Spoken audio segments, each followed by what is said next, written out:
Bonjour et bienvenue dans cette 22e vidéo consacrée à la prise en main d'EcoStruxure Machine Expert Basique, logiciel de chez Schneider Electric. Et dans cette partie, nous allons voir comment construire un graph-set en divergence et convergence en OU. Donc pour cela, je reviens sur le programme que on avait déjà commencé à configurer. Donc on avait configuré dans la vidéo précédente un graph-set feu, donc un POU graph-set, hein. Donc là-dessus, une fois que vous avez sélectionné graph-set feu, eh bien vous allez faire un clic droit sur la page de programmation du graph-set et ajouter une étape, étape initiale, une étape classique, une deuxième, puis une troisième, afin de répondre déjà au graph-set en ligne classique, c'est-à-dire j'ai l'étape initiale et les trois étapes graph-set qui suivent. Donc par rapport à cela, je vais relier donc mes étapes entre elles par des transitions,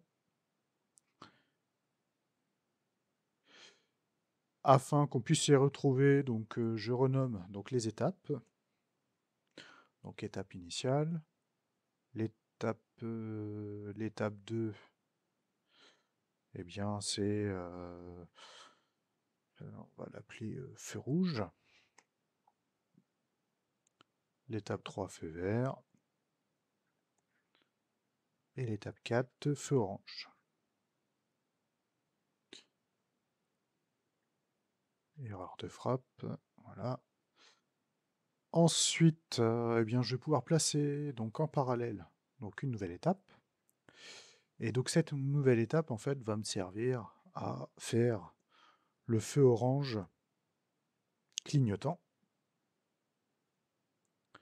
Et pour que j'ai le feu orange clignotant, hein, si je regarde d'après le graph set d'origine, eh bien la transition, en fait, sort de l'étape initiale ou est pontée, donc en parallèle avec l'autre transition de l'étape 1.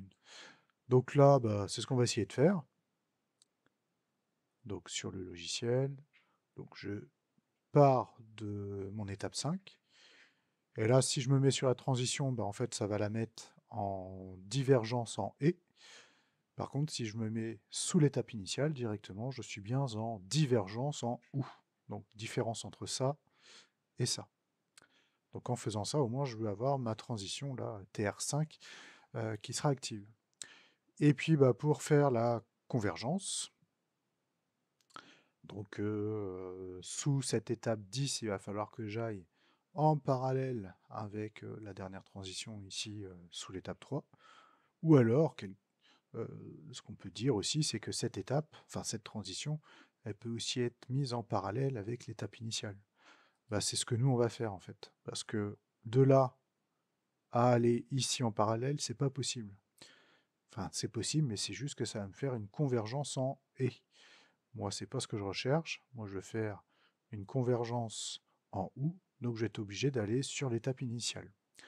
Par contre, la petite difficulté d'écriture, on va dire, ou de compréhension du schéma, c'est qu'il me l'a mise ici comme ça en parallèle, et on voit que, en gros, la connexion, en fait, chevauche l'autre connexion, donc c'est pour ça qu'on va retrouver le petit pont qui est ici, qui va symboliser, en fait, un câble qui soulève, enfin, qui passe par-dessus, en fait, comme si une connexion passait par-dessus.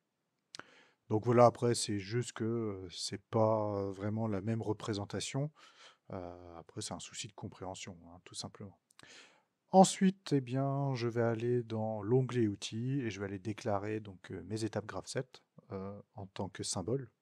Donc là, je vais l'appeler étape initiale. X2, je vais l'appeler étape feu rouge. Et je ne me casse pas la tête, c'est-à-dire que je copie tout ça. Je fais du copier-coller. Et après, je remplace. Donc là, on est sur le feu vert. Là, le feu orange.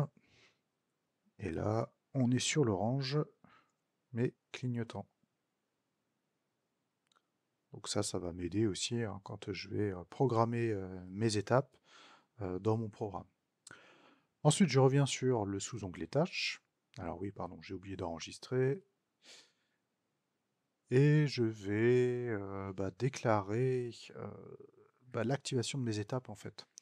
Donc là, je vais aller sur un nouveau pouls, je vais le renommer, et je vais l'appeler gestion feu par exemple. Et je vais créer 3 réseaux. Moi je vais l'appeler gestion feu vert, feu rouge, pardon, on va commencer par le premier. Je copie, j'en crée 2 autres, feu rouge, feu vert et feu orange. Je ne veux pas créer de feu orange clignotant, vous allez comprendre après pourquoi. Donc à partir de ça, eh bien, déjà, le feu rouge, hein, quelle est son adresse? Eh bien, on avait déclaré un feu, hein, donc feu rouge. Je vais faire pareil pour le feu vert. Voilà.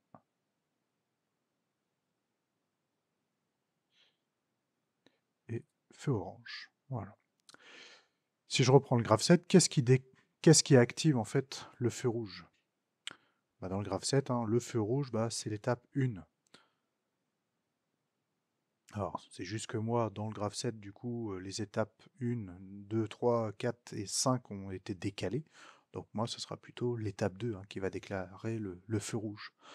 Donc là, dans ma gestion des feux, je vais ajouter un contact en parallèle que je vais appeler, je peux l'appeler X2, voilà, par exemple, hein. Donc X2, hein, c'est bien l'étape 2 qui fait le feu rouge. Et dans outils et étape graphe 7, hein, l'étape 2, je l'avais aussi appelé étape feu rouge. Je fais la même chose pour le feu vert. Donc étape feu vert. Et le feu orange, pareil. Étape feu orange. Ce qu'il faut voir aussi dans le graphe 7 d'origine, c'est que l'étape active donc le feu, mais active aussi une temporisation. Donc ça, il va falloir aussi que je l'intègre moi dans mon programme. Donc par exemple, l'étape X2 active non seulement le feu rouge, mais m'active aussi la temporisation TM0 tempo feu rouge. Donc à ça, je vais la placer ici, moi, en parallèle. Ce qu'il faut bien comprendre, c'est que l'étape feu vert va faire la même chose. Donc je prends un nouveau timer. Alors là, ce qui est bien, c'est qu'il me les ajoute hein, en incrémentant de 1 à chaque fois. Après, vérifiez toujours hein, si ça correspond bien. Donc là, je suis bien sur la tempo feu vert. Voilà. Et je vais faire de même pour l'orange, que je mets ici en parallèle. Voilà, donc un petit code disquette pour enregistrer l'ensemble. Voilà, ça paraît pas mal. Donc là, j'ai répondu en gros à ce graphe 7-là, hein, en attribuant à chaque étape une activation. Alors, activer le feu et activer la temporisation. Les temporisations, après, sont utilisées en termes de temps dans les transitions. Donc ça, il va falloir que je le programme. Donc je vais aller sur transition. Alors, soit je vais sur transition, soit je reprends directement le graphe 7 feu. Et je vais transition après transition déclarer mes variables. Donc là, par exemple, hein, la première transition, c'était marche cycle. Donc là, symbole, marche cycle. Deuxième transition. Alors là, cette deuxième transition, on est sur un contact temporisé. Alors bon, il y a une petite erreur là sur le corrigé. C'est-à-dire que normalement, ici, on attend la formation de T1 qui a été déclarée là, qui normalement est sur la X1, donc là d'après le corrigé, hein. Donc c'est pas X10 hein, mais X1, et après on met le temps de réglage. Alors vous l'aurez compris, hein, sur l'étape 2 et l'étape 3 c'est la même chose, hein. On active la temporisation, et en dessous on vérifie si la temporisation est bien paramétrée. Donc, on attend la réceptivité de la tempo T2, qui se base pas sur X11 mais X2, et qui a un temps de réglage de 4 secondes. Et là, pareil, normalement on est sur T3, X3, qui correspond à l'étape, paramétré sur 6 secondes. Eh bien, je vais globalement faire la même chose ici, sauf que là, je vais juste prendre le contact de la tempo.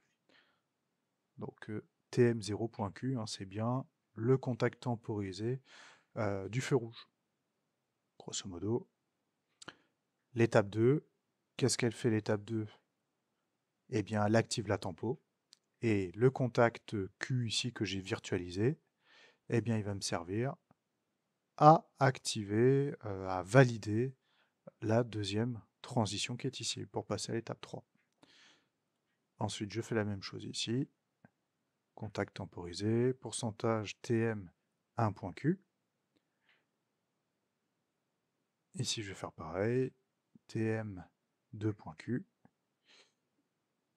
La transition numéro 5, si je reprends le graphe 7, c'est celle-ci. Dans le corrigé, c'était le pas marche-cycle. Donc il y a une négation sur le marche-cycle. Donc à ça, eh bien, je vais le symboliser par un contact NC. Et je mets marche-cycle en négation. Et la dernière transition, c'était le marche-cycle classique. Donc là, mes transitions sont validées, sont déclarées. Les étapes, je les ai bien reprises sur la gestion du feu. Par contre, il va me manquer encore quelque chose. Qu'est-ce qui va me manquer? Eh bien, c'est la gestion du feu orange clignotant. Alors, c'est là que c'est un petit peu plus chaotique au niveau de la programmation. Donc ce type d'exercice, bon, moi je l'ai déjà fait sur d'autres logiciels, d'autres marques. Sur EcoStruxure, il y a une petite particularité. On va essayer de la comprendre ensemble. Donc là, je vais rajouter moi l'étape 5, qui est le feu orange clignotant. Je vais rajouter un bit interne. Alors un bit interne, c'est un bit qui est préprogrammé dans le logiciel. Et en fait, c'est un contact qui va se mettre à s'activer et se désactiver sur une base de temps de 1 seconde. Et comme c'est indiqué là, sur la petite fenêtre en bleu, c'est généré par une horloge interne. En fait, c'est un bit clignotant, tout simplement. Et ça, ces bits clignotants, il y en a toute une napalanquée en fait dans les logiciels Schneider. Par exemple, ça, c'est une doc technique que j'avais retrouvée moi sur le logiciel PL7 Pro. Donc par exemple, le pourcentage S6, c'est une base de temps d'1 seconde. Pourcentage S5, c'est 100 millisecondes. S7, c'est 1 minute. S4, c'est 10 millisecondes, et ainsi de suite.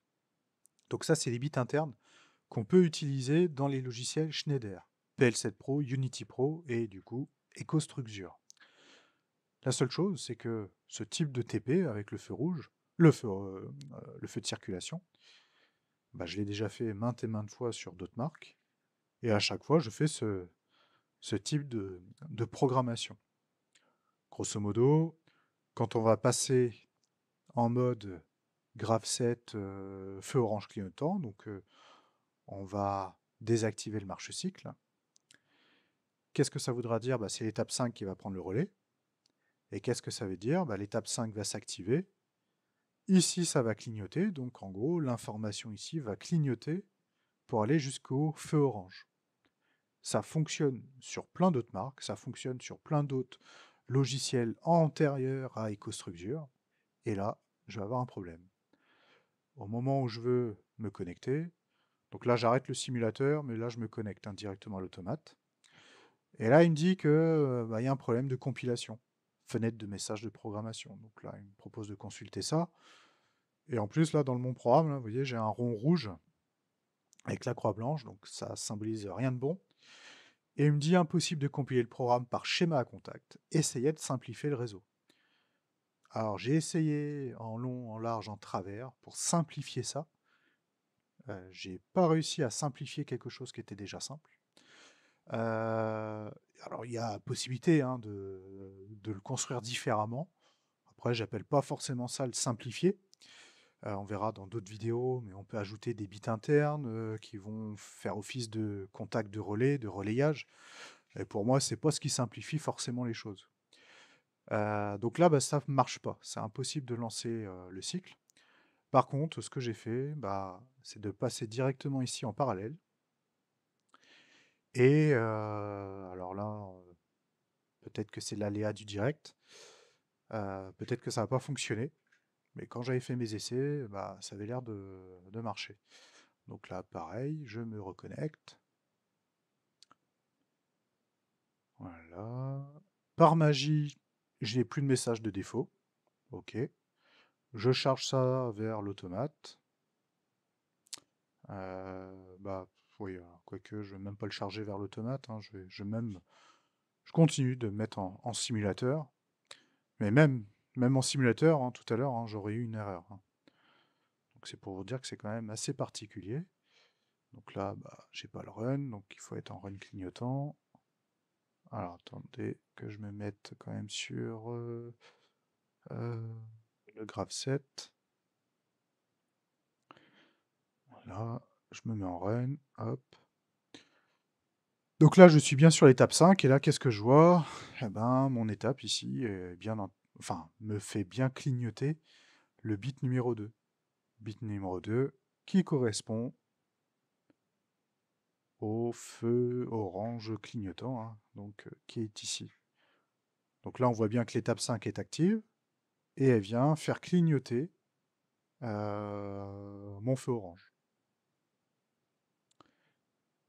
Donc là, bah, ça a l'air de fonctionner. Dans plein d'autres logiciels, j'ai mis comme ça en parallèle, ça fonctionnait très bien. Là, EcoStruxure n'a pas envie. Pour qui, pourquoi, c'est un mystère que je n'ai pas eu le temps de résoudre. C'est quelque chose de vraiment assez bizarre quand même. Donc je reviens bah, sur le graph 7. Là, je vais désactiver donc l'étape 5, c'est-à-dire que je vais appuyer sur le marche-cycle. Donc là, marche-cycle, hein, je l'active, hop. Et qu'est-ce qui se passe dans le graph 7? Voilà, je suis déjà arrivé ici. Mais je vais avoir bah, mes étapes hein, qui passent les unes après les autres. Donc là, bah, on va bientôt revoir l'étape initiale très rapidement et je passe au feu rouge. Donc j'ai bien le bit 0, puis après j'ai le bit 1 qui correspond au feu vert pendant 4 secondes. Puis après j'ai le bit 3 qui est le feu orange pendant 6 secondes, c'est ce qu'on avait réglé. Et 6 secondes après, je reviens sur le feu rouge pendant 2 secondes, puis feu vert pendant 4 secondes, puis feu orange pendant 6 secondes. Et je répète le cycle, je répète, jusqu'à que je perde l'information du marche-cycle. Si je perds le marche-cycle ici, donc que je n'ai plus le marche-cycle, hein, donc j'ai plus le marche-cycle, donc je reviens sur l'étape 5, qui va me faire clignoter, hop, qui va donc me faire clignoter le feu. Je refais le marche-cycle. Donc j'ai l'étape X2, le feu rouge s'est allumé, puis s'est éteint, puis après je passe au feu vert. J'ai le timing ici qui s'affiche, hein, donc 3, 4, 5, 6, hop, et je reviens ici, 1 et 2, puis 1, 2, 3, 4, et j'active bien à chaque fois au fur et à mesure mes variables. Donc voilà pour cette partie de feu de circulation, feu de circulation, pardon, hop, un peu fatigué. Donc voilà, bonne soirée.